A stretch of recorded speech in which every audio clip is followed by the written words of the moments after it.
आत्मशक्ति और कुंडलिनी में फ़र्क क्या है? थोड़ा सा फ़र्क है आत्मशक्ति और कुंडलिनी में। कुंडलिनी का अस्तित्व शरीर और आत्मा से है। बिना शरीर और बिना आत्मा के कुंडलिनी का कोई वजूद नास्तित्व है। लेकिन आत्मशक्ति कुंडलिनी शक्ति के बिना भी उसका वजूद है। आत्मशक्ति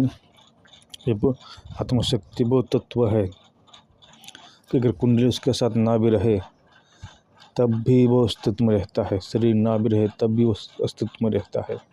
वो अस्तित्वहीन होकर भी वो अस्तित्व में है। लेकिन कुंडलिनी शक्ति बिना शरीर और बिना आत्मा के उसका कोई वजूद नहीं है। कुंडलिनी शक्ति में 7 चक्र आते हैं जिसमें पंच महाभूत भी होते हैं। लेकिन आत्मशक्ति में मन, मस्तिष्क और सूक्ष्म शरीर, कारण शरीर, महाकारण शरीर, ये सब शरीर उसके अंडर में आते हैं। तथा मस्तिष्क की शक्ति 100% मस्तिष्क की शक्ति भी ये आत्मशक्ति के अंदर ही आती है, न कि कुंडलिनी शक्ति के अंदर।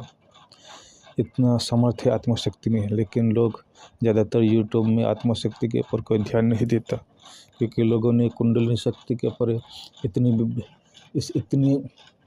इतनी मज़ेदार है या विभ्रांति फैले रखी है कि लोग समझते हैं कि आत्मशक्ति बड़ी है लेकिन कुंडलिनी शक्ति बड़ी है, लेकिन नहीं।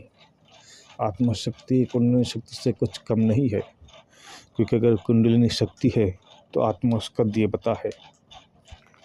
कि बिना आत्मा के कुंडलिनी मतलब एक पत्थर की मूर्त जैसी है, एक रोबोटिक जैसे है, जिसमें बिना स्विच के अगर चलाए, बिना स्विच के रोबोट भी नहीं चलता। जिसमें अगर उसमें AI सिस्टम या स्विच का सिस्टम नहीं चलाया जाता तो उसी प्रकार कुंडलिनी शक्ति है। लेकिन आत्मशक्ति अस्तित्वहीन होकर भी वो अस्तित्व में है। आप आत्मशक्ति और कुंडलिनी शक्ति के बारे में और ज्ञान चाहते हैं तो मेरी वीडियो को ज़्यादा से ज़्यादा लाइक और सब्सक्राइब करें, क्योंकि बिना लाइक और सब्सक्राइब के इसका दूसरा पार्ट मैं नहीं बनाऊंगा।